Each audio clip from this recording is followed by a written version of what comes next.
Okay, तो हम start करेंगे आज इंडियस 101 101 101 स्टार्ट करेंगे। इसमें क्या है, first time adoption of Indians. आप पहली बार क्या कर रहे हो, अडॉप्ट कर रहे हो इंडियस, और फर्स्ट टाइम अडॉप्ट कर रहे हो इंडियस, तो ऐसा क्या है जो आपको सीखना चाहिए। Okay, now we will start. Question है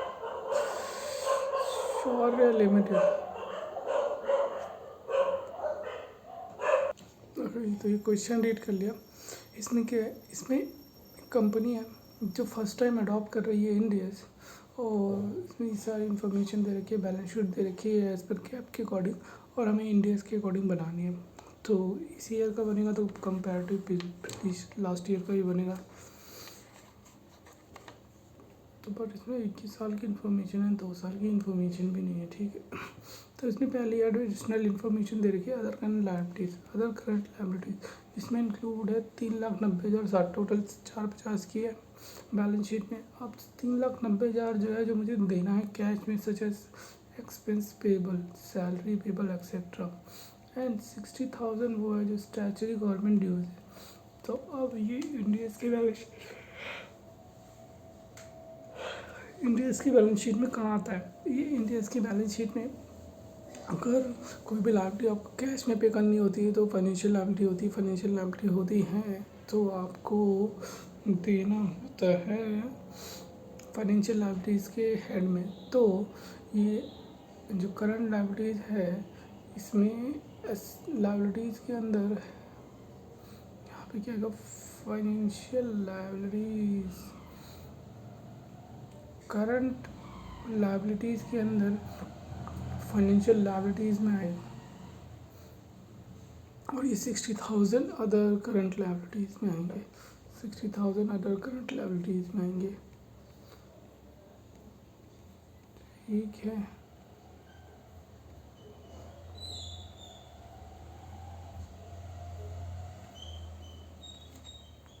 ओके, तो अब हम इसमें से पढ़ते हैं। मेरे को आधे घंटे से ज़्यादा हो गए, कुछ नहीं किया, बस इसमें तो 2 ही मिनट दिख रहा है, कुछ नहीं कर सकते, ठीक है। हम कॉपी से पढ़ते हैं। तो सबसे पहले ये बोलता है कि आप हमें बताओ ट्रांजिशन डेट क्या होती है। ट्रांजिशन डेट जहाँ से आपके इंडिया से एप्लीकेबल होता है, उसके कंपैरेटिव जो होते हैं उसका ओ बिगनिंग ईयर, कंपैरेटिव का बिगनिंग ईयर,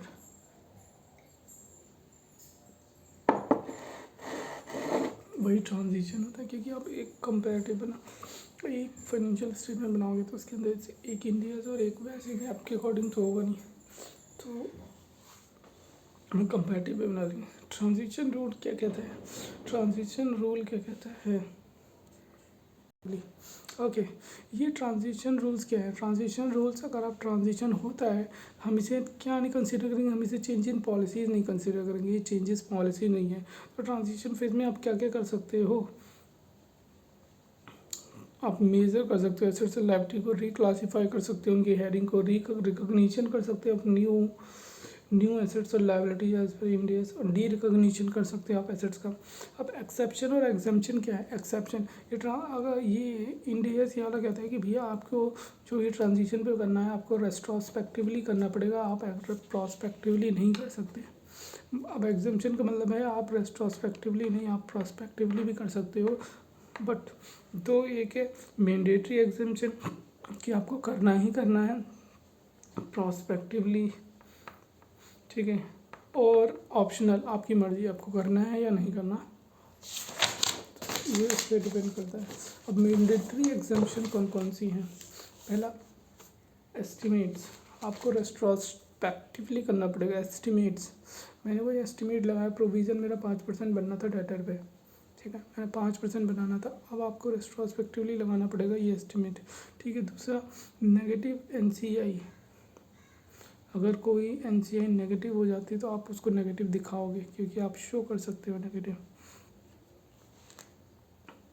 और डेरिवेटिव को भी आपको क्या करना पड़ेगा, रेस्ट्रोस्पेक्टिवली दिखाना पड़ेगा।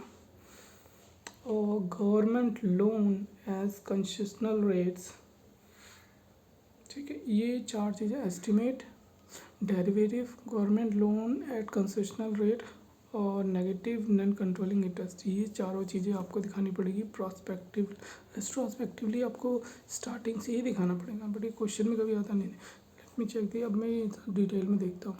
ओके, तो अभी हमने जब पढ़ा था वो मैंडेटरी एग्जाम्पशन था, मतलब 4 पॉइंट जो है मैंडेटरी है। आपको क्या करना पड़ेगा, आपको प्रॉस्पेक्टिवली ही अप्लाई करना पड़ेगा, रेट्रोस्पेक्टिवली आप अलाउड नहीं कर सकते। पहला कौन सा था, एस्टिमेट। आपको एस्टिमेट जो इंडियस AS29 में बनाए थे आप वही कैरी फॉरवर्ड कर सकते हो, अगर उसमें कोई एरर नहीं है तो। अगर कोई एरर नहीं है, until unless there is an error, आप सेम प्रोविज़न को कंटिन्यू कर सकते हो। अब नेगेटिव बैलेंस इन NCI, अब NCI बोलता है कि आप क्या कहते हैं, कौन सा प्रोविज़न है उसका, कंसोलिडेटेड बैलेंस शीट में 103 जो भी है, NCI को आप नेगेटिव में दिखा सकते हो। तो अब ये बोल रहा है ट्रांजिशन डेट पे आप नेगेटिव मत दिखाना। ट्रांजिशन डेट पे नेगेटिव मत दिखाना मतलब कि आप, इसका मतलब यही हुआ कि आप रेट्रोस्पेक्टिवली कर ही नहीं सकते, प्रॉस्पेक्टिवली करो। NCI हम दिखा नहीं सकते negative on the transition date. हम ही कह सकते हैं the value of minority interest, जो माइनॉरिटी इंटरेस्ट होता है AS21 में will be shown as a balance sheet date. जो 21 में बताया आपने वही आप बैलेंस शीट में दिखा दो एज पर इंडिया 110, ठीक है, एट ट्रांजिशन डेट। तो the entity can show minority interest NCI at a negative amount under 110 only future losses on the prospective basis. अब नेगेटिव तभी दिखा सकते हो अगर फ्यूचर लॉसेज को प्रोस्पेक्टिव बेसिस पे करोगे तो, ठीक है। तो आप ट्रांजिशन डेट पे नेगेटिव नहीं दिखा सकते NCI को, आप 21 वाला ही कैरी फॉरवर्ड कर सकते हो। अब डेरिवेटिव्स क्या है, डेरिवेटिव को भी आपको प्रोस्पेक्टिवली दिखाना पड़ेगा। As per provision X all the derivative should be disclose in the new balance sheet at fair value पे। Government loan at concessional rates, जो गवर्नमेंट के लोन है कंसेशनल रेट्स पे, governments loan at concessional rate, government की loan at concessional rate, अगर as per provision 101 government का जो loan है आपने कंसेशनल रेट पे लिया है एट ट्रांजिशन डेट पे should be divided into 2 headings. पहला fair value of loan financial liability, और जो बैलेंस है government grant due to concessional rate Ind AS 20 के अकॉर्डिंग। तो आप 2 पार्ट में डिवाइड करोगे, प्रेजेंट वैल्यू में लेके आएंगे और प्रेजेंट वैल्यू में जितना आपने लोन लिया है उससे क्या कर देना, वो लोन में डाल देना और अपने फाइनेंशियल लायबिलिटी में डाल देना और गवर्नमेंट ग्रांट डाल देना दूसरा, ठीक है। अब यहाँ पे क्या है, ऑप्शनल एग्जाम्पशन है, मतलब कि आप रेट्रोस्पेक्टिवली लगा भी सकते हो और रेट्रोस्पेक्टिवली नहीं, ये टोटली आपकी चॉइस है। आपको रेट्रोस्पेक्टिवली लगाना है या नहीं लगाना। सुबह अभी उठाओ तो मेरे को नींद आ रही है। तो ये यहाँ पे आपको क्या करना है, यहाँ पे लगाना है रेट्रोस्पेक्टिवली बेसिस पे, और ये आपकी चॉइस है, आप रेट्रोस्पेक्टिवली लगाओ या प्रोस्पेक्टिवली, जो बेटर है। Share based payment reserve ESOP, share based payment reserve, आपने क्या करा है, आपने रिजर्व बनाया शेयर बेस्ड पेमेंट, तो आप इसको रेट्रोस्पेक्टिवली या प्रोस्पेक्टिवली कर सकते हो, आपकी जो ठीक लगता है। वेस्टेड ऑप्शन मतलब कि आपको कैश दोगे यहाँ पे, अनवेस्टेड जो कैश नहीं दोगे, ठीक है। ऑप्शन 1 कैश, वेस्टेड ऑप्शन में पहला ऑप्शन है, हम इसे क्या कर सकते हैं, सेम बैलेंस से कंटिन्यू कर सकते हैं। और दूसरा ऑप्शन है we also consider its fair value, it will be encourage by 102। पहला जो आपने पिछली बैलेंस शीट में गैप के अकॉर्डिंग दिखाया है उसी को क्या करना है, जो गैप के अकॉर्डिंग दिखाया है उसी को सेम कंटिन्यू कर लो।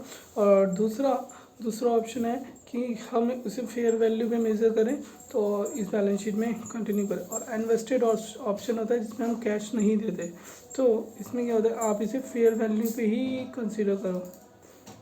अनवेस्टेड को हमेशा फेयर वैल्यू पे और वेस्टेड को सिर्फ, और इसमें वेस्टेड को आप फेयर वैल्यू और बैलेंस शीट वैल्यू पे दोनों पे कर सकते हो, ऑप्शन है आपके पास।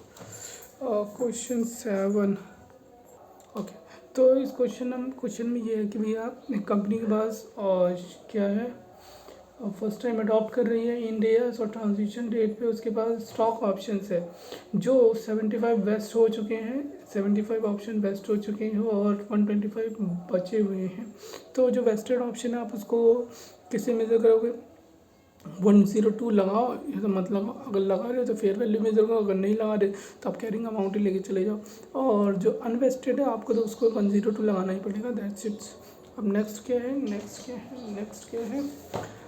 क्या है, पीपी और इंटेंजिबल आप कैरिंग पे भी कर सकते हो, कैरिंग अमाउंट पे ले जा सकते हो और फेयर वैल्यू पे भी ले जा सकते हो। कैरिंग अमाउंट इसका कॉस्ट कुछ बोलता है, डीम्ड कॉस्ट बोलता है transition date. Provision 10 in PP and intangibles can be at fair value और deemed cost at transition. Fair value पे रख लो या डीम्ड कॉस्ट पे रख लो, इसमें से कोई से भी रख सकते हो। किसको, property plant and equipment, fair value और ये investment in subsidiary associates and joint venture, आप इसको फेयर वैल्यू भी ही करो। फेयर वैल्यू और कैरिंग अमाउंट मतलब सेम ही है, इंटेंजिबल एसेट सेम ही है। Long term foreign currency loans, ठीक है, देखो इन्वेस्टमेंट और हमारा पीपीई सेम ही है, कैरिंग अमाउंट करो या तो फेयर वैल्यू करो, जो आपको सही लगता है, ठीक है, कैरिंग अमाउंट और फेयर वैल्यू। और फॉरेन ऑपरेशन मतलब कि हमारे फॉरेन में ऑपरेशंस चल रहे हैं, राइट, फॉरेन में ऑपरेशंस चल रहे हैं। ऑप्शन 1 आप तो कैरिंग अमाउंट पे करो, और ऑप्शन 2 उसको जो FCTR का रिजर्व है उसे ट्रांसफ़र कर दो रिटेन अर्निंग में, ठीक है। पहला कैरिंग अमाउंट पे मेजर कर लो, ठीक है, इंडिया से 11 से फॉरेन करेंसी ट्रांसलेशन रिजर्व से कैरिंग अमाउंट पे ही रखो और फिर अप्लाई करना शुरू कर दो इंडिया से, ठीक है। और हाँ, या तो ऐसा करो कि जो FCTR में रिजर्व पड़ा हुआ उसे रिटेन अर्निंग में भेज दो, FCTR में जो रिजर्व पड़ा हुआ है उसे रिटेन अर्निंग में भेज दो for making it balance zero. Now the future difference will be accumulated in Indians 21, और जो फ्यूचर में कोई डिफरेंस आएगा तो आप उसे इंडियस 21 के अकॉर्डिंग डील करना, राइट। तो सिंपल सी बात है, पहला या तो कैरिंग अमाउंट पे रखो, जो उसमें जो पड़ा हुआ है उसे ट्रांसफ़र उसे कैरिंग अमाउंट पे ही रखो, इंडियस को कर दो, ये 21 अप्लाई करना शुरू कर दो। और दूसरा जो है उसे तो क्या कर दो, रिटेन अर्निंग में ट्रांसफ़र कर दो ताकि बैलेंस ज़ीरो हो जाए, और बाकी जो बचा हुआ है, बाकी बचा ही कहाँ, बैलेंस ज़ीरो हो गया, फिर उसके बाद आप इंडियस लगाना शुरू कर दो। अब long term foreign currency loans, long term foreign currency loans, ठीक है, हमने करेंसी ले रखे हैं, फॉरेन करेंसी में लोन ले रखे हैं लॉन्ग टर्म, ओके। तो जब हम वहाँ करते हैं तो क्या करते हैं, क्या ट्रीटमेंट करते हैं यस में। ऑप्शन 1 हमारे पास है कंटिन्यू करो एग्जिस्टिंग पॉलिसीज पैरा 46 और 46A in the balance sheet date पे। पैरा 46 और 46A लॉन्ग टर्म लोन हमने इंडिया के बाहर से लिया है, तो पैरा 46 करो और 46A कंटिन्यू करो, आप लगा रहे या तो डिसकंटिन्यू कर दो, किसको, ये अप्लाई पॉलिसी को अप्लाई करना डिसकंटिन्यू कर दो, तो फिर अब अप्लाई करो इंडियस 21 उसी बैलेंस पे पॉलिसी को डिसकंटिन्यू कर। अच्छा, मतलब ये बोल रहे हैं अगर आप क्या करना चाहते हो, उसी बैलेंस को कंटिन्यू करना चाहते हो एग्जिस्टिंग, तो कंटिन्यू करो एग्जिस्टिंग पॉलिसी का मतलब पैरा 46 और 46A लगाते रहो जब तक ये लोन ख़त्म नहीं हो जाता। अब दूसरा ऑप्शन है, जो अमाउंट है आपके पास वो जो पॉलिसी आप डिसकंटिन्यू कर दो, मतलब पैरा 46A मत लगाओ, आप डील करो 21 के अकॉर्डिंग, इंडियस 21 के अकॉर्डिंग, ठीक है। अब मोस्ट इम्पॉर्टेंट आता है बिजनेस कॉम्बिनेशन में प्रायर पीरियड ट्रांजिशन डेट, जो ट्रांजिशन से डेट से पहले और आफ्टर ट्रांजिशन डेट। तो ट्रांजिशन डेट से पहले बिजनेस कॉम्बिनेशन कर रहे हैं, बिजनेस कॉम्बिनेशन में हमारी गुडविल आती है, हमारा NCI आता है, बाकी चीज़ें भी आती है। तो पहला प्रायर ट्रांजिशन से पहले option 1 no remeasurement required, carrying amount as per AS 14 is relevant. पहला ऑप्शन है आपके पास कोई रीमेजरमेंट मत करो और उसे कैरिंग अमाउंट भी लेके चलो जो 14 में आ रही है, AS 14 में। अब ऑप्शन 2 है, अगर रीमेजरमेंट कर दिया किसी भी एनी पोस्ट बिजनेस कॉम्बिनेशन के बाद हमने then all the subsequent business combination shall also be remeasure. तो आपको सारे उसके बाद जो बिजनेस कॉम्बिनेशन हुए हैं आपको सारे रीमेजरमेंट करने पड़ेंगे, ठीक है। अगर रीमेजरमेंट कर दिया, जैसे ट्रांजिशन डेट पे आपको बिजनेस कॉम्बिनी वो करा था है, आपने लगाया था AS 14 लगाया था, ठीक है।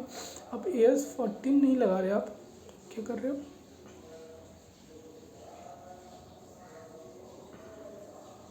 इंडियस 20 बिजनेस कॉम्बिनेशन का लगा रहे हो, इंडियस लगा रहे हो, है। ऑप्शन 1 है, वही जो अमाउंट AS में आ रहा है उसे कैरी फॉरवर्ड कर लो। और अगर आप उसको रिमेजरमेंट करते हो, फिर से कैलकुलेट करते हो इंडियस के अकॉर्डिंग, तो आपको सारे बिजनेस का करना पड़ेगा। इससे अच्छा जो आ रहा है वही लेके चलो, फिर वहाँ से अपना इंडियस लगाते रहो। और आफ्टर ट्रांजिशन डेट हुआ है तो 103 तो लगेगा। क्वेश्चन 4 देखते हैं। ओके, इसमें क्वेश्चन 4 है तो क्या कह रहा है भैया, इंडियस कहता है कि आपको क्या करना है, लॉसेस जो NCI का है डेबिट बैलेंस हो गया, मतलब नेगेटिव हो गया in NCI, even there is no contract, कोई कॉन्ट्रैक्ट नहीं है NCI के साथ, NCI होल्डर के साथ कि भैया कंट्रीब्यूट कर दे एसेट कंपनी को टू फंड दीज लॉसेस, कि अगर कंट्रीब्यूट कर दे एसेट्स को टू फंड दीज लॉसेस, तो क्या करो भैया आप, whether judgment is required or permitted to be made retrospectively, नहीं, आप क्या करना है, इसको prospectively करना। तो no negative NCI can shown only prospectively, सिर्फ prospectively भी करोगे। ओके, तो यहाँ पे क्वेश्चन 5 है, थोड़ा सा अटपटा है बट कि मैं बता दूँ क्या, एक कंपनी है जिसने कुछ उसके क्या खरीदा है, उसने खरीदा कन्वर्टेबल डेट इंस्ट्रूमेंट, ठीक है, जो उसको राइट देता है कि भैया वो उसका कंट्रोलिंग स्टेक मिल सकता है उसको, ठीक है। फिर क्या हो गया,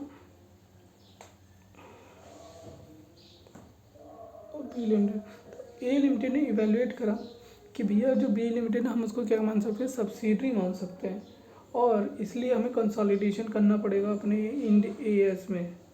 और B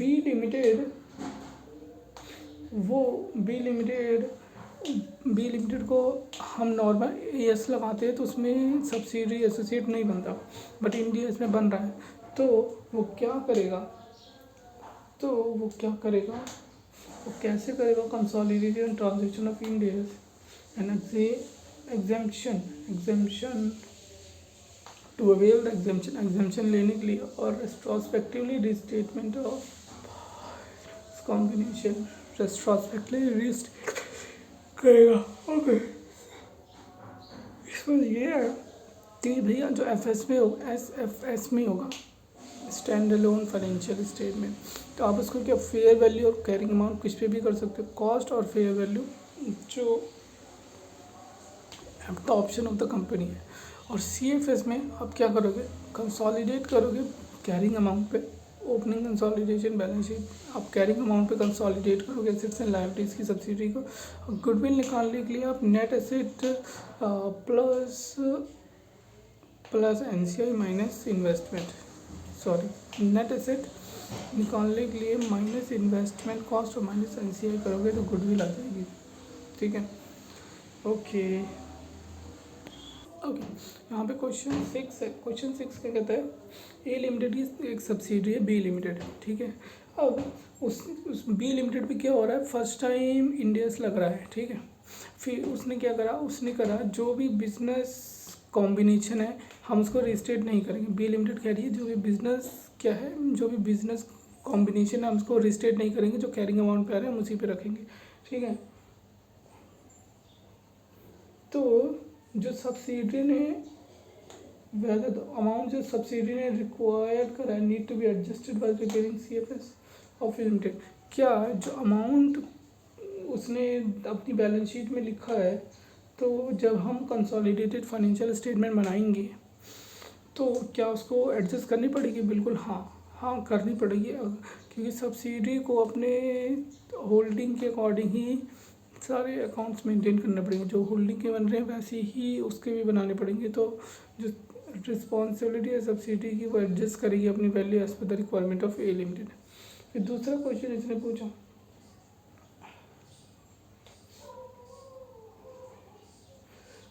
क्या आंसर आपका डिफरेंट होगा अगर ए लिमिटेड अडॉप्ट कर रही है Ind AS after the balance sheet after the B limited, मतलब कि इंड एस आप किस पे लग रहा है, पहले बी पे लग चुका है फिर ए पे लगेगा, सॉरी पहले ए पे लग चुका है फिर बी पे लगेगा, तो ए जब बना ही रही है इंड एस के अकॉर्डिंग तो क्या दिक्कत है, उसको कुछ नहीं करना।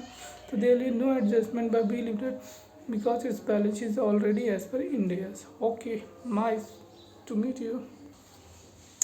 ये क्वेश्चन 11 है, इस पर इंपॉर्टेंट लिखा हुआ है बट पढ़ने के बाद तो मेरे को इंपॉर्टेंट लगा नहीं। इस ये कह रहे हैं कि एक कंपनी है जो वाई लिमिटेड जो फर्स्ट टाइम इंडिया सप्लाई कर रही है, बट उसके उसमें long term foreign currency monetary liability में 60 करोड़ रुपए पड़े हुए हैं और एक्यूमुलेटेड एक्सचेंज डिफरेंस आ रहा है, ठीक है। और वो क्या कर रहा है, वो AS 11 अप्लाई कर रहा है, उसने एक्सरसाइज नहीं करा, पैरा 46 और 46A उसने एक्सरसाइज नहीं करा, और कंपनी क्या करना चाहती है, अपेल करना चाहती है पैरा 46 और 46A प्रोस्पेक्टिवली और retrospectively on the date of transition, ठीक है, ट्रांजिशन डेट पे। तो उसे कैसे अकाउंट करना चाहिए, ट्रांसलेशन रिजर्व अंडर इंडियस 101। तो भैया देखो, वो प्रीवियस गैप अप्लाई कर सकता है सेम फॉर ट्रांसलेशन के लिए, या तो वो 46 अप्लाई कर रहा है तो उसे क्या करे, उसे कंटिन्यू कैरी फॉरवर्ड करे, और दूसरा है रिजर्व में पैसे पड़े हुए तो ट्रांसफर करो रिटेन अर्निंग में और फिर अप्लाई कर लो, तो कैरिंग अमाउंट भी कर सकते हैं, क्या दिक्कत है, कोई दिक्कत नहीं है, ठीक है। ओके, तो ये क्वेश्चन बड़ा बस देखने के लिए है, वेरी वेरी वेरी इंपॉर्टेंट लगा हुआ है, ठीक है। पर क्वेश्चन बन रहा है बहुत बड़ा है देखने के लिए, कुछ है नहीं इसमें। इसने फिक्स एसेट्स की बात करी है, फिक्स एसेट्स में बोला है कि भैया हमने एक एसेट्स है हमारी जो हमने कैपिटल अप्रिसिएशन के लिए रखा है 4.5 लाख की, तो कैपिटल अप्रिसिएशन के लिए है तो वो कहाँ चला जाएगा, इंडियस 40 में, तो वहीं से घटा देंगे। और एक्सचेंज डिफरेंस आ रहा है, ये उन्होंने कैपिटलाइज कर लिया है, तो इसमें कुछ भी नहीं करना, सारा ऑलरेडी एडजस्टेड है, ठीक है। तो रिटायरमेंट कोई ऑब्लिगेशन नहीं है, डीम कॉस्ट माना है तो जो वही वहीं लेके चले जाएंगे, फिर ठीक है। दूसरे नोट में बोला है इन्वेस्टमेंट, उसने कहा है इन्वेस्टमेंट इसने होल्ड कर रखी है, फिर वो बोल रहा है कि हम उसे फेयर वैल्यू पे करेंगे, तो 20 लाख का डिफरेंस आ रहा है, ये हम फेयर वैल्यू में डाल देंगे। फिर तीसरे नोट्स में वैट डिफरेंट लोन, जो लोन है उसका, उस पर कोई इंटरेस्ट नहीं देना, और उसकी प्रेजेंट फेयर वैल्यू है अभी 37 लाख का और 60 लाख का लोन था, तो जो लोन है उसे तो 37 पे कर देंगे, और जो बैलेंस है वो डेफर्ड लोन, गवर्नमेंट ग्रांट्स में भेज देंगे उसको, डेफर्ड गवर्नमेंट ग्रांट में भेज देंगे। फिर तीसरा है ईसॉप रिजर्व।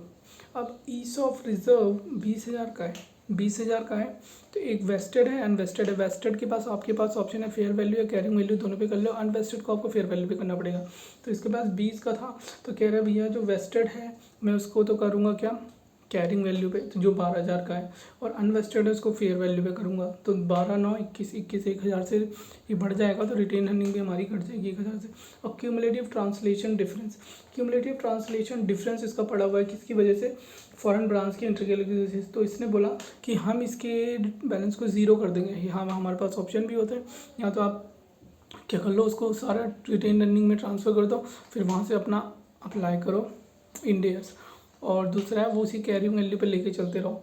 तो इन्होंने कर दिया 0, तो 0 से हमारा रिटेन अर्निंग बढ़ जाएगा, और यहाँ से हमारा ये यहीं पे सॉल्व हो जाता है, इससे कोई फ़र्क नहीं पड़ता, आपको एक्सप्लेन करना पड़ेगा, बैलेंस शीट बनानी पड़ेगी, दैट्स इट। ओके, यहाँ पे क्वेश्चन ख़त्म होता है। ओके, तो नेक्स्ट क्वेश्चन है कि भैया कंपनी ने क्या करा है, अब वो बोल रही है कि जो 5 बिजनेस कॉम्बिनेशन है हम उसको रीस्टेट करेंगे, और फिर वो साथ में ये भी बोल रहे हैं क्या जो अदर एग्जेम्पशन है जैसे कि डीम्ड कॉस्ट एग्जेम्पशन पीपीई पे, तो क्या वर्ड अडॉप्ट कर सकते हैं। तो देखो अगर भैया बिजनेस कॉम्बिनेशन को आप रीस्टेट कर रहे हो तो जो बिजनेस कॉम्बिनेशन में एसेट्स आई है उनको तो आप डीम कॉस्ट पे नहीं ला सकते, आपको मेजरमेंट करना पड़ेगा 103 के अकॉर्डिंग। बट अगर आप क्या कर रहे हो दूसरी एसेट्स को आप डीम कॉस्ट पे कर सकते हो, कोई दिक्कत नहीं है उसमें। तो इसमें आंसर लिखा है, अगर पास को रीस्टेट कर रहे हो तो आपको अप्लाई करना पड़ेगा 103 एक्विजिशन मेथड रेस्ट्रोस्पेक्टिवली अप्लाई करना पड़ेगा ताकि मेजरमेंट और गुडविल और बार्गेन परचेज निकाल सको। तो हम इस पर डीम्ड कॉस्ट के एग्जाम्पशन नहीं ले सकते बिजनेस कॉम्बिनेशन में due to incorrect measurement of goodwill और कैपिटल रिजर्व, हम डीम्ड कॉस्ट नहीं लेंगे क्योंकि गलत आ जाएगा। तो इसलिए ऑन एक्विजिशन रेट पे it can be said that taken exemption only, सिर्फ उसी का ले सकते हो जो उससे रिलेटेड नहीं है, एक्विजिशन से रिलेटेड नहीं है। ओके तो इस क्वेश्चन में क्या बोल रहा है भैया कि एक्स लिमिटेड है वो कॉस्ट मॉडल यूज़ करता है फिक्स्ड एसेट्स के लिए कि मतलब कॉस्ट पे मेजर करेगा, ठीक है। और फिर उसने बोला उसका हो गया इंडियस में उसका फर्स्ट टाइम एप्लीकेबल हो रहा है, तो वो कह रहा है कि भैया जो हमारी कैरिंग कॉस्ट आ रही है जो फेयर वैल्यू है हम उसको कॉस्ट मान लेंगे। तो फेयर वैल्यू है ठीक है उसने कॉस्ट मान ली। फिर वो कह रहा है जो हमने उसको फर्स्ट टाइम अडॉप्ट कर रहे थे हम उस पर रीवैल्यूएशन मॉडल लगाना चाहते हैं, हम उसे रीवैल्यू करेंगे हर टाइम, ठीक है कोई दिक्कत नहीं है, कोई दिक्कत नहीं, करो भैया। तो अब ये पूछ रहा है कि क्या वो कर सकता है, हाँ आप डीम कॉस्ट कर सकते हैं तो कैरिंग अमाउंट ले लो, carrying amount as deem cost और fair value as deem cost कुछ भी ले सकते हो। लेट मी चेक दिस, यही वर्ड है ना, PP as per assets can be fair value और deem cost on the transaction date considered as fair value और deem cost at fair value और डीम्ड कॉस्ट, गलत लिखा है इसमें, fair value as deemed cost, carrying value as deem, carrying value ले लो तो fair value as deemed cost ले लो, पता नहीं यार, ठीक है। वो तो पहले ये चीज़ तो कर सकता है। और दूसरा ये चेंज इन अकाउंटिंग एस्टिमेट है कि चेंज इन अकाउंटिंग पॉलिसी है, इसने ये नहीं बोला कि एस्टिमेट की पॉलिसी है, वो क्या वो ये पूछ रहा है कि पॉलिसी में चेंज है। देखो एस्टिमेट लग रहा है तुम्हें कहीं से भैया इसमें तो एस्टिमेट कहीं पे तो लग नहीं रहा मेरे को कि भैया इसमें एस्टिमेट आ रहा है, ना प्रोविज़न बन रहा है ना अपनी जजमेंट लग रही है कोई, सीधा आप कह रहा है ये चीज़ अकाउंटिंग पॉलिसी है, ठीक है। अब आंसर देखते हैं, as per provision of 101 adjustment in a value of assets and liabilities during transition phase accounting standard into AS shall not reported as change in policy। हाँ हम इसे चेंज इन पॉलिसी नहीं मानेंगे भाई साहब, अभी तो पढ़ा था आपने, जब आप क्या करते हो एडजस्टमेंट करते हो एसेट्स और लायबिलिटीज़ में ट्रांजिशन फेज में तो इसे चेंज इन अकाउंटिंग पॉलिसी नहीं मानते। बट ये जो एडजस्टमेंट है कंसीडर करेंगे ट्रांजिशन एडजस्टमेंट, हम क्या करेंगे ट्रांजिशन एडजस्टमेंट कंसीडर करेंगे। तो इस केस में क्या है कंपनी ने अडॉप्ट करा fair value PP as deemed cost, तो जो इंडिकेट करता है कंपनी ने अडॉप्ट करा रीवैल्यूएशन मॉडल ट्रांजिशन डेट पे। तो इस बेसिस पे हम कह सकते हैं कि भैया कोई डिस्क्लोजर रिक्वायर्ड नहीं है because change has been made during the transition phase, transition phase में करा है तो it should not be treated as change in accounting policy. गड़बड़ कर दी ना भाई साहब, नंबर चले जाएंगे यहाँ पे, कैसी गलती कभी ना करियो ना, ठीक है। तो ये तुम्हारा होता है खत्म।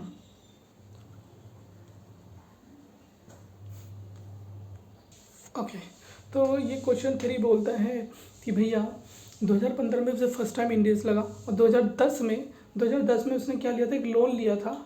और अब वो ये पूछ रहा है वो लोन लिया था और वो 46 पैरा 46 और 46A वो अप्लाई कर रहा था इस लोन पे क्योंकि फॉरेन करेंसी में लिया था $1,00,000 का, ठीक है। तो अब वो क्या करना चाहता है, वो पॉलिसी को डिसकंटिन्यू करना चाहता है प्रीवियस गैप से। तो उसके भैया हाँ आप इसका आंसर मैं बता रहा हूँ, इसके पास दोनों ऑप्शन है, या तो वो डिसकंटिन्यू कर दे या तो वो कैरिंग अमाउंट पे लेके चलते रहे और 46A लगाता रहे, ठीक है। अब वो डिसकंटिन्यू करना चाहता है तो उसको क्या करना पड़ेगा, जो foreign currency translation reserve account में पैसे पड़े होंगे उसे रिटेन अर्निंग में भेजेगा, और वहाँ का बैलेंस जीरो कर देगा और इंडिया सप्लाई करेगा देन। और उसमें जो अब इंडिया में क्या है भैया कि अब जो भी फ्लक्चुएशन होगी कम या ज़्यादा PNL में डालेगा, बस ख़त्म। ओके, तो फोर्थ क्वेश्चन है, एक कंपनी ने चूज़ करा है डीम्ड कॉस्ट एग्जम्पशन, वो डीम्ड कॉस्ट एग्जम्पशन लेना चाहती है 101 में, हालांकि it does not wish to continue, वो पॉलिसी को कंटिन्यू करना नहीं चाहती, जो क्या कर रही थी, एक्सचेंज फ्लक्चुएशन को कैपिटलाइज कर रही थी अपने फिक्स एसेट्स में, ठीक है। और it does not want to elect exemption available 101, और वो एग्जम्पशन जो अवेलेबल है कि आप 46 कंटिन्यू करते रहो जब तक कि है, ठीक है, वो नहीं लेना चाहती। तो in such case how would the company require to adjust the foreign, तो इस सच केस में कंपनी क्या करेगी, require to adjust, company would require to adjust the foreign exchange fluctuation already capitalize to cost of property,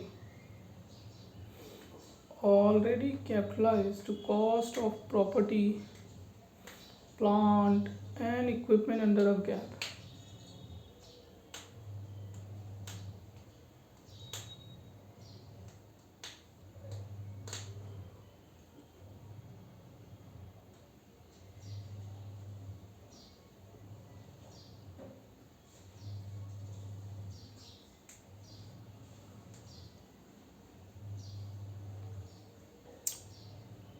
तो भैया देखो, अगर वो नहीं करना चाहते, ठीक है, जो भी उसका रिजर्व में पड़ा हुआ है वो उसको ट्रांसफ़र कर देगा रिटेनर में, वहाँ से अप्लाई करे, बट जो प्रीवियसली उसने कैपिटलाइज कर दिया उसका रिवर्सल नहीं कर सकता, बस यही है। और जो सब्सिक्वेंट फ्लक्चुएशन होगी वो पीएनएल में डालेगा, transfer to PNL, but there will be no reversal of earlier capitalize fluctuation. That's it. Next question चलो। ओके, नेक्स्ट क्वेश्चन क्या है, एक गवर्नमेंट कंपनी है, मतलब 100% गवर्नमेंट ने स्टेक ले रखा है उसका, तो वो क्या करती है, वो उसको देती है, कंट्रीब्यूशन करती है, तो वो कैसे कंपनी कैसे रिकॉर्ड कर लेती है भैया कि प्रमोटर कंट्रीब्यूशन है उसे कैपिटल रिजर्व में ट्रांसफ़र कर देती है, ठीक है, कैपिटल रिजर्व में ट्रांसफ़र कर देती है। अब इंडिया ES 12 के अकॉर्डिंग, अब इंडिया 20 में अब उसको ट्रीटमेंट बताओ, क्या ये सही सेम ही ट्रीटमेंट है? नहीं भैया, देखो इंडिया 20 में क्या होता है, अगर कोई गवर्नमेंट से कंट्रीब्यूशन मिलता है तो उसे हम कैपिटल रिजर्व में नहीं, हम उसे पीएनएल में ट्रांसफ़र करते हैं, ठीक है, पीएनएल में ट्रांसफ़र करते हैं। और दूसरी बात, और जो अगर इसको ये ट्रांजिशन डेट पे ठीक करना है तो वो क्या करेगी, जो कैपिटल रिजर्व में उसने ट्रांसफ़र करा हम उसे रिटेन अर्निंग में ट्रांसफ़र मार देंगे, दैट्स इट, ठीक है। अगर कोई कंपनी रिसीव करती है ग्रांट की तरह नहीं, गवर्नमेंट ग्रांट की तरह नहीं, उसको कैसे रिसीव करती है, उसको मिलता है एज लोन नहीं मिलता, मतलब कि सपोर्ट मिलता है, क्या कहते हैं, as from capital contribution owner की तरफ से, तो ये इंडिया 20 में डील नहीं होता, ठीक है, ठीक है।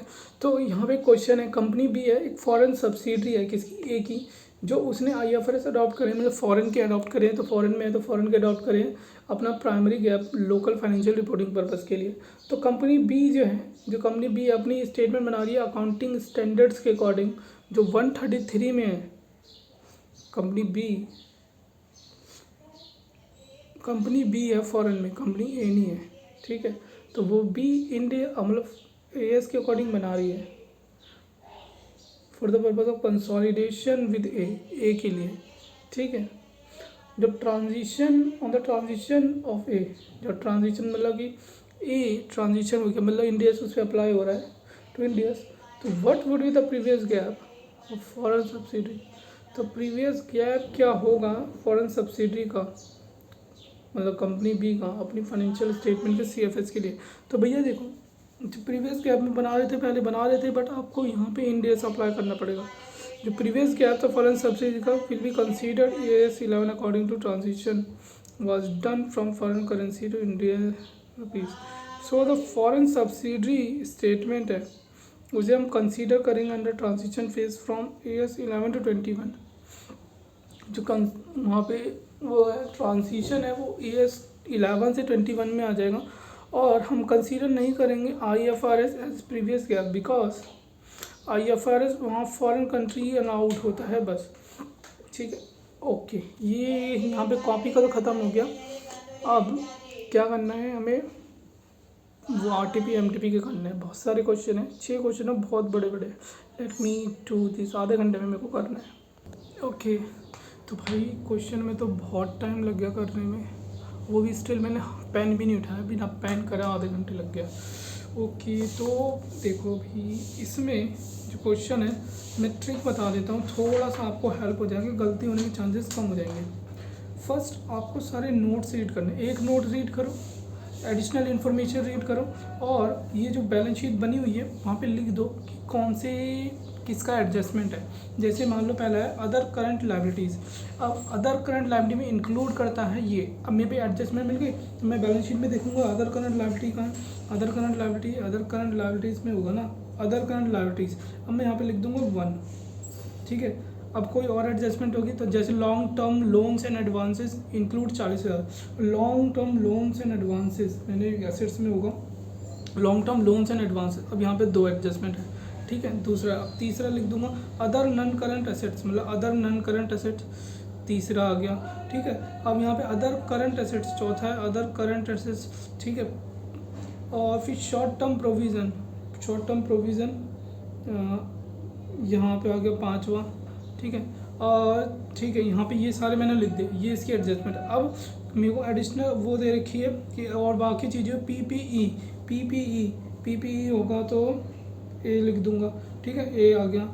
और the fair value of intangible asset यहाँ पे बी की एडजस्टमेंट है, ठीक है। Sure limited acquired 80% shares, net asset ये फालतू की इन्फॉर्मेशन है, फेयर वैल्यू पे एक्सरसाइज करेगा, ठीक है। ट्रेड रिसीवेबल हमारे एसेट्स में होगा तो यहाँ पे सी डी है, ठीक है। मैं बता देता हूँ, कंपनी के लोन दिया है, उसने लोन दिया है 1 लाख रुपए का, लोन गिवन, लोन दिया हुआ है, assets, non current investment, long term loans, तो यहाँ पे 2 पॉइंट आ गए, देख रहे, ई 2 और ई भी है साथ में, 2 भी है और टी ई भी है। अब जैसे लॉन्ग टर्म बोरोइंग 4.5 लाख की लॉन्ग टर्म बोरोइंग कहाँ है, long term borrowing short long term borrowing ये रहा, यहाँ पे कौन सा पॉइंट आएगा, F, long term borrowing F, ठीक है। और जी में क्या है, अंडर प्रीवियस क्या, mutual fund measure and cost which are is lower, तो this investment at fair value, ये इन्वेस्टमेंट में आ रहा था, company has investment, mutual fund, long term investment, non current assets, current investment भी हो सकती है, तो यहाँ पे आएगा क्या है, जी, करंट इन्वेस्टमेंट में जी आ गया, ठीक है। और लास्ट इग्नोर करो separate calculation of deferred tax adjustment, deferred tax, short term provision, deferred tax liability, G के बाद एच, ठीक है, एच, अब एच आ गया, ठीक है। अब मुझे बनाना प्रीपेयर ट्रांजिशन बैलेंस, अब मैंने सब बैलेंस शीट पे पूरा लिख लिया, ये एडजस्टमेंट है। अब मतलब इंडिया में कहाँ से, एसेट से शुरू होता है, एसेट से शुरू करते हैं, ठीक है। एसेट शुरू करा, फिर नॉन करंट एसेट्स में सबसे पहले प्रॉपर्टी प्लांट एंड इक्विपमेंट, ठीक है, property plant and equipment, let me check this, मैं करवा ही देता हूँ आपको पूरा, प्रॉपर्टी प्लांट एंड इक्विपमेंट, ठीक है।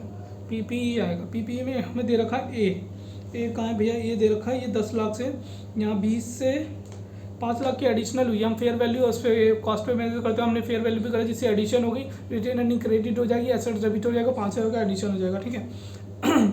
ये हो गया पहला सॉल्व। इंटेंजिबल एसेट में बी लिखा हुआ है, fair value of intangible asset on the, हम इसको भी इंटेंजिबल एसेट्स को भी या तो हम फेयर वैल्यू भी करते हैं या तो कॉस्ट पे करते हैं, जो से हम ठीक लगते हैं। हाँ, तो मैनेजमेंट कह रहा है कि हम फेयर वैल्यू में नहीं करेंगे, इनकॉर्पोरेट करेंगे चेंजेस इन अ बुक्स, तो फेयर वैल्यू में नहीं करेंगे, तो उन्होंने 2 लाख का 2 लाख ही रहने देना है। गुडविल, अब ये चीज़ ध्यान रखना, यहाँ पे इंडिया में ये होता है कि आपको गुडविल अलग से दिखानी है और अदर इंटेंजिबल एसेट्स अलग से दिखानी है। गुडविल का नाम अलग से आएगा, अदर इंटेंजिबल का एसेट्स का नाम अलग से आएगा। गुडविल पहले आएगी और अदर इंटेंजिबल एसेट्स बाद में आएगी, ठीक है।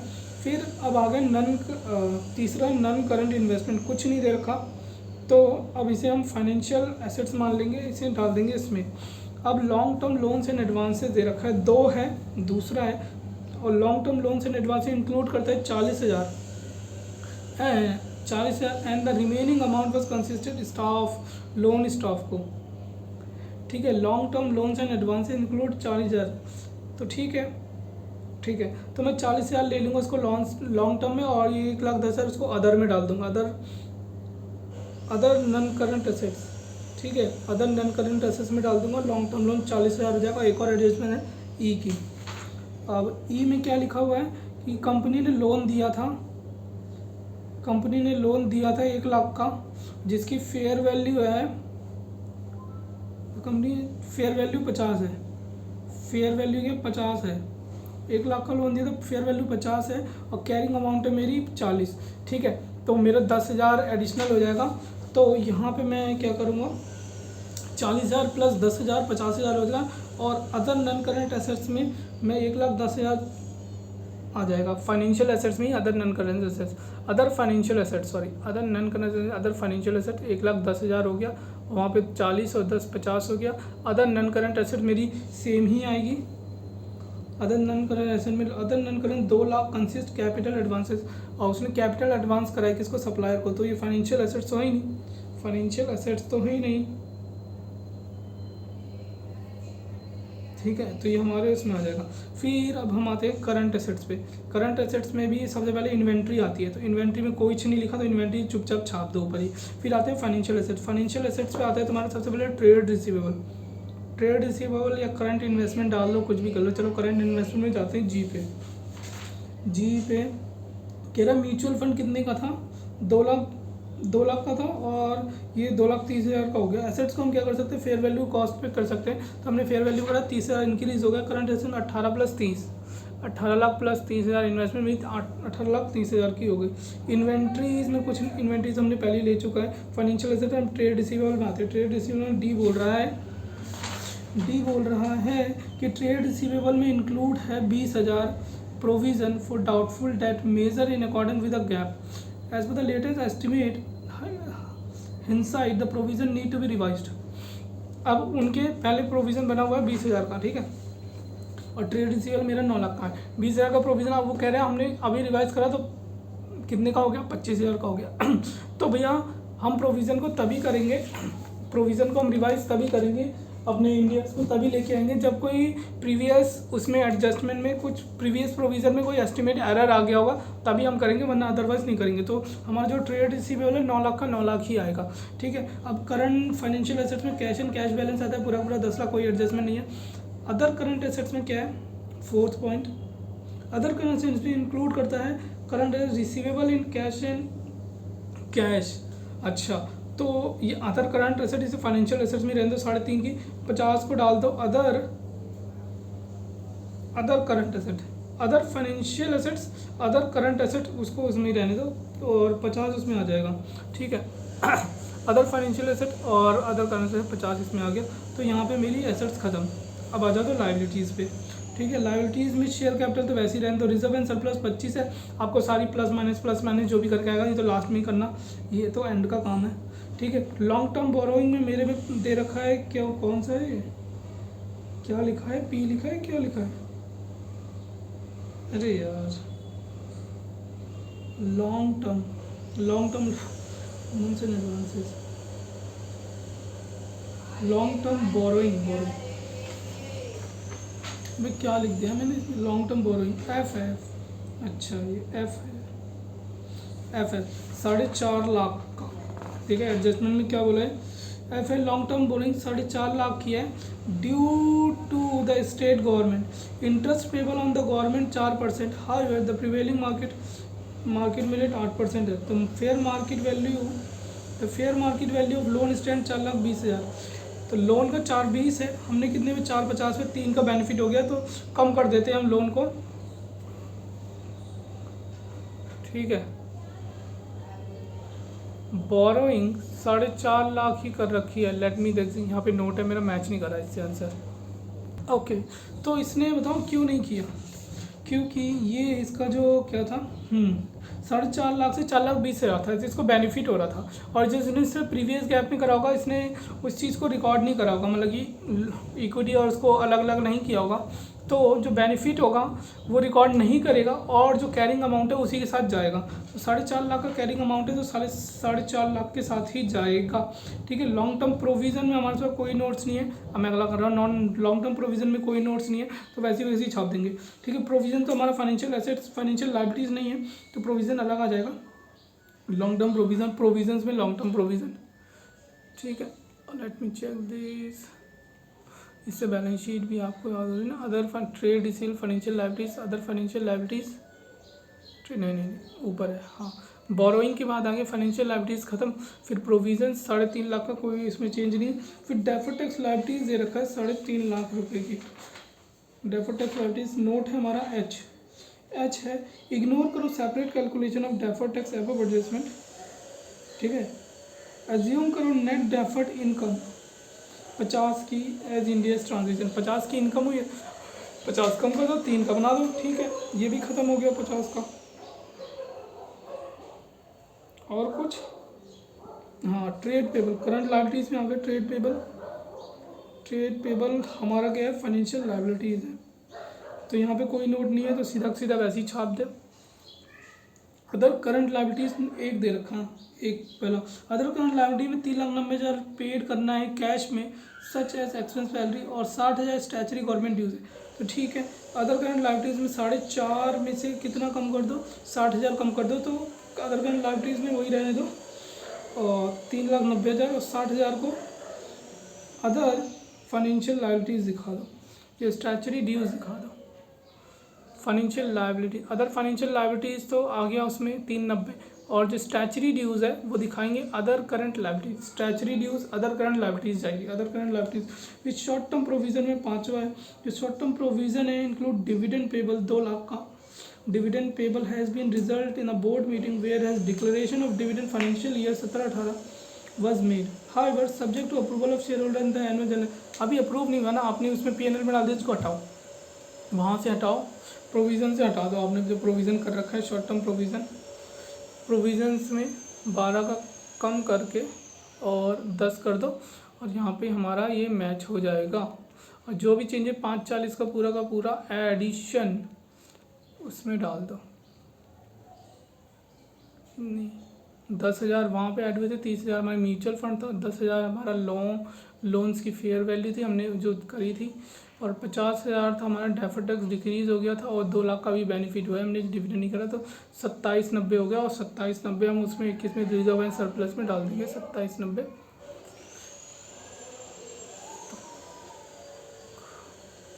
25 ओपनिंग था, 2790 क्लोजिंग है।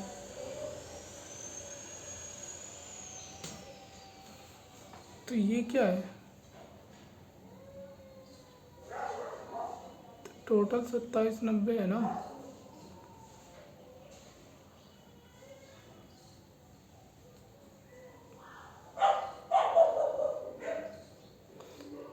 सत्ताईस नब्बे रिटेन अर्निंग हमारी 2790 हो गई और फेयर वैल्यू रिजर्व 5 से 1 मिनट, चलो ठीक है, हमने plus plus plus fair value reserve अच्छा जो एसेट्स इंक्रीज हुई थी सबसे पहले जब हमने एसेट्स से शुरू करा था ना PPE, अच्छा PPE fair value reserve OCI में ये इंक्रीज हो गया तो टोटल 3290 हो गया। ओके, यहाँ पे हमारा क्वेश्चन होता है ख़त्म।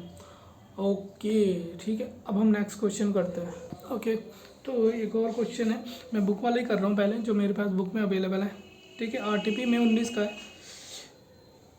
एक XYZ कंपनी है जो रजिस्टर्ड हुई है कंपनीज एक्ट में, फॉलोइंग अकाउंटिंग स्टैंडर्ड्स नोटिफाइड करे। द कंपनी ने डिसाइड करा वॉलेंट्री अडॉप्ट करेगी। वॉलेंट्री अडॉप्ट करिए इन डेज 1 अप्रैल 22 से। ट्रांजिशन डेट होगी क्या X1।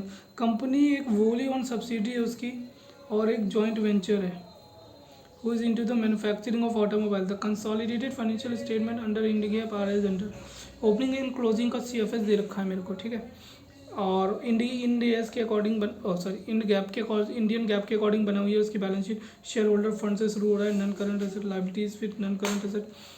ठीक है, एडिशनल इन्फॉर्मेशन दे रखी है। अब जैसे जैसे देगा मैं यहाँ पे नंबर डाल देता हूँ 1 2 3 4 5 6। ठीक है, the company has entered into a joint agreement acquiring 50% of equity, equity acquire करने के लिए इसने जॉइंट एग्रीमेंट करा एबीसी के साथ।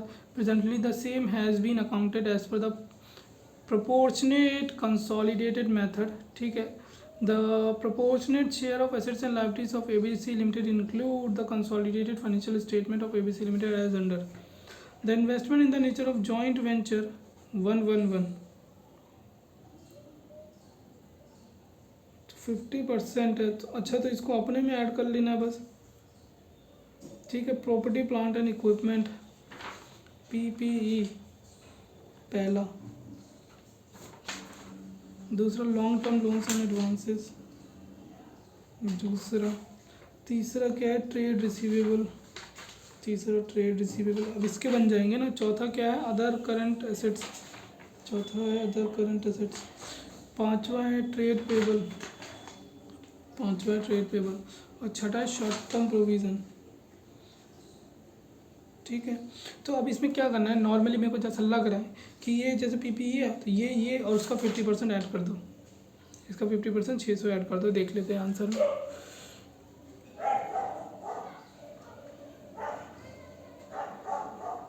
बारह सौ ये total trade deem cost joint venture. Okay, तो ये क्वेश्चन मैंने जो रीड किया थोड़ा गलत तरीके से कर लिया, मैंने जल्दी के चक्कर में कर लिया।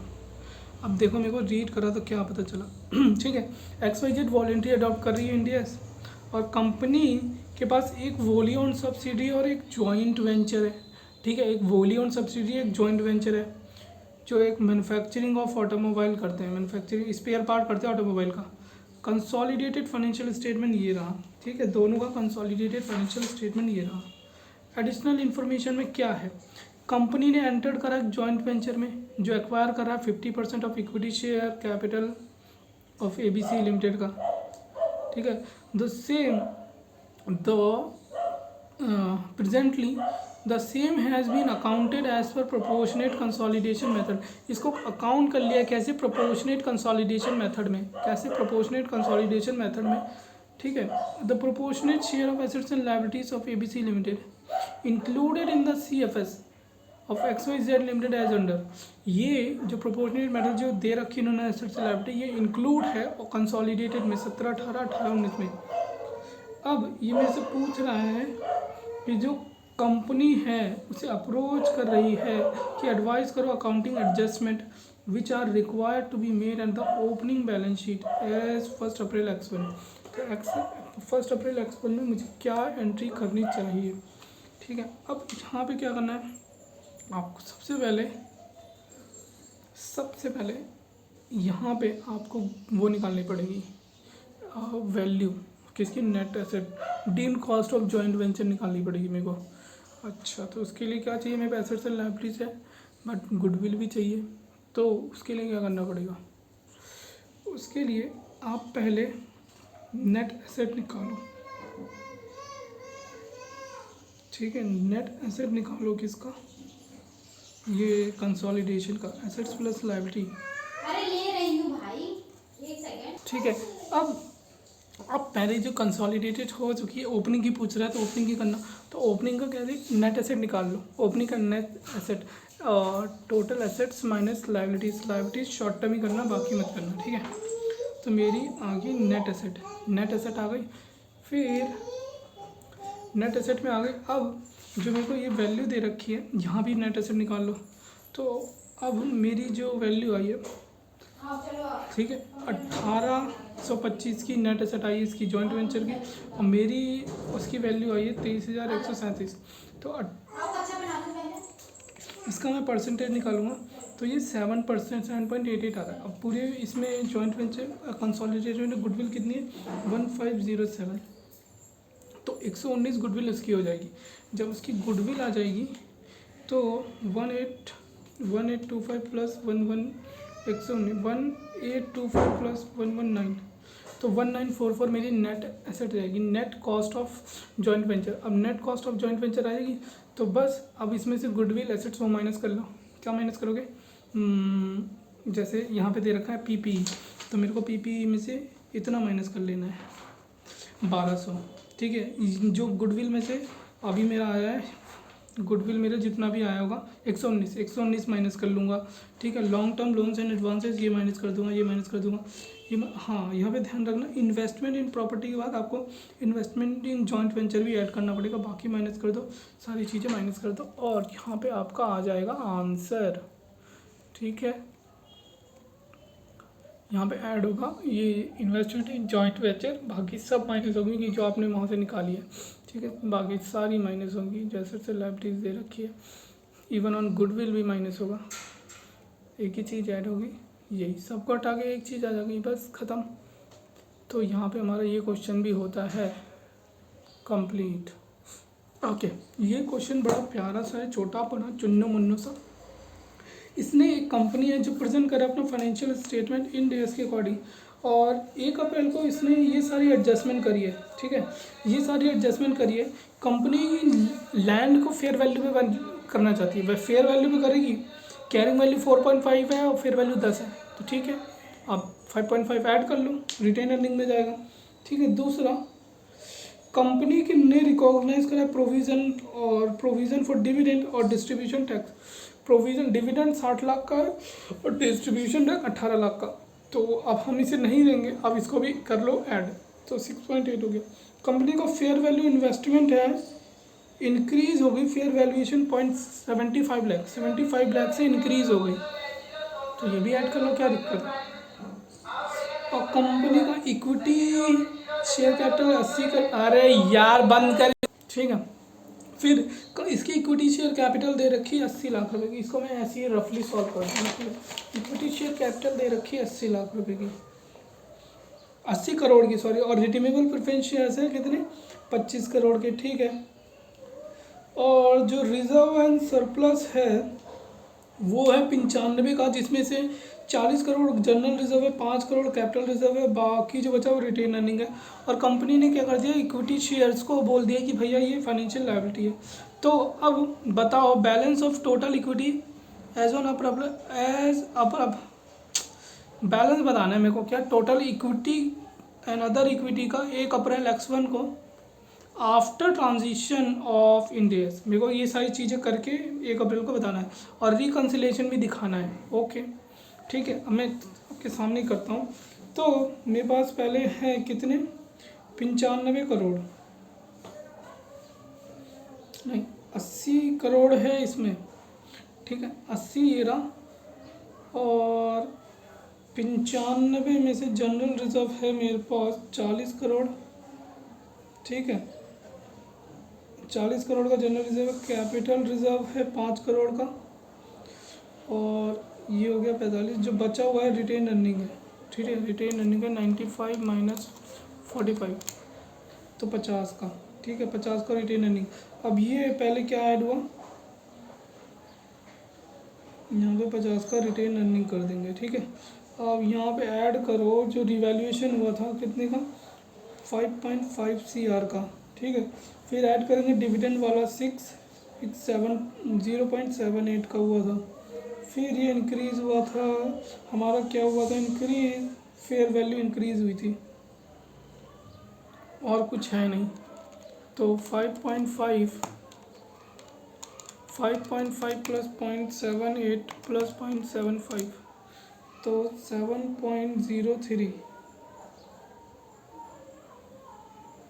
ठीक है। अब ये टोटल आ गया मेरा 50 और 45, तो ये आ गया 102.03।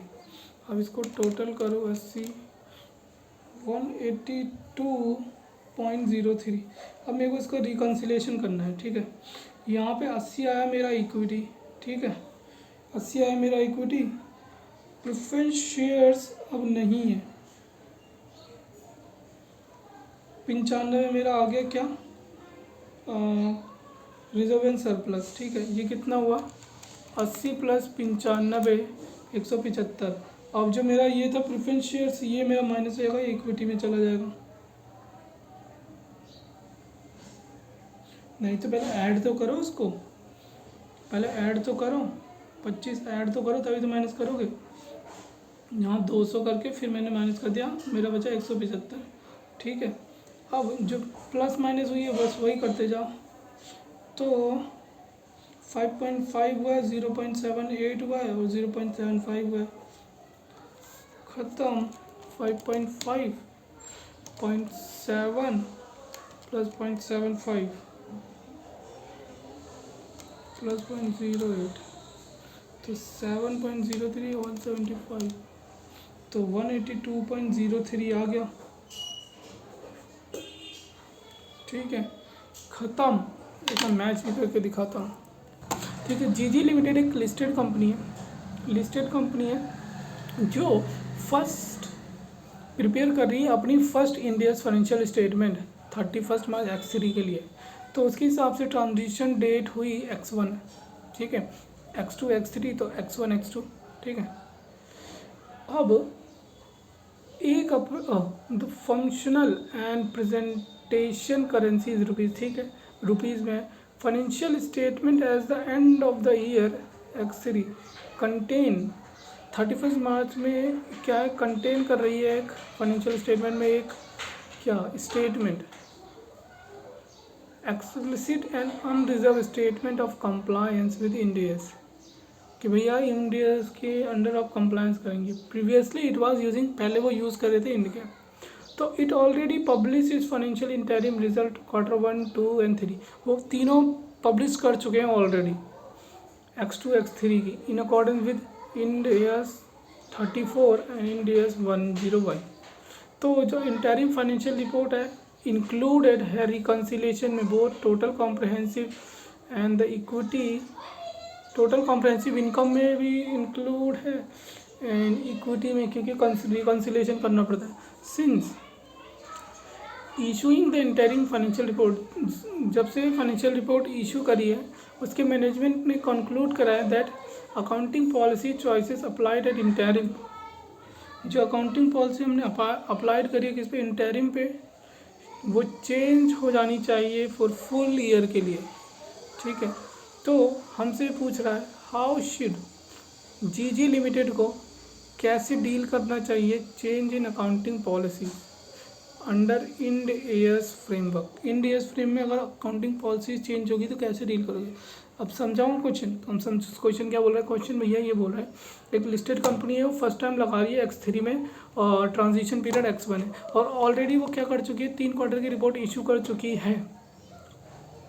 किसके अकॉर्डिंग, वो प्रीवियस गैप के अकॉर्डिंग, और उसने फाइनेंशियल स्टेटमेंट में लिखा है कि भैया एक्सप्लिसिटली और अनरिजर्व स्टेटमेंट हम कंप्लाई कर रहे हैं इंडियस का। पहले हम क्या करते थे, गैप करते, उसका यूज़ करते थे, और जिन्होंने Q1, 2, 3 दी है वो इंडियस 34 और 101 के अकॉर्डिंग दी है। ठीक है, तो अब भैया उनके इंटरिम फाइनेंशियल रिपोर्ट में एक रिकन्सिलेशन भी इंक्लूड है टोटल कॉम्प्रहेंसिव इनकम का और इक्विटी का। ठीक है, तो अब जब से उन्होंने इंटरिम इंक्लूड इशू करी है तो उनके वो बोल रहे हैं, कौन, मैनेजमेंट बोल रहे हैं कि भैया जो अकाउंटिंग पॉलिसीज़ हमने इंटरिम में अप्लाई करी है वो हम जब करंट सारे पूरे साल का बनाएंगे हम उसमें अप्लाई नहीं करेंगे, वो शायद अलग हो जानी चाहिए। ठीक है, तो अब मेरे को बताना है कि कैसे डील करेंगे with the change in accounting policies under India's framework. तो देखो, अगर फर्स्ट टाइम आप इंडियस लगा रहे हो, ठीक है, इंडियस लगा रहे हो 101 के अकॉर्डिंग, तो आपको कुछ एग्जाम्पशन मिलती है, कुछ एक्सेप्शन मिलती है कि ये चीज़ फेयर वैल्यू भी जा सकते हो, ये केयरिंग वैल्यू पे ले जा सकते हो। ठीक है,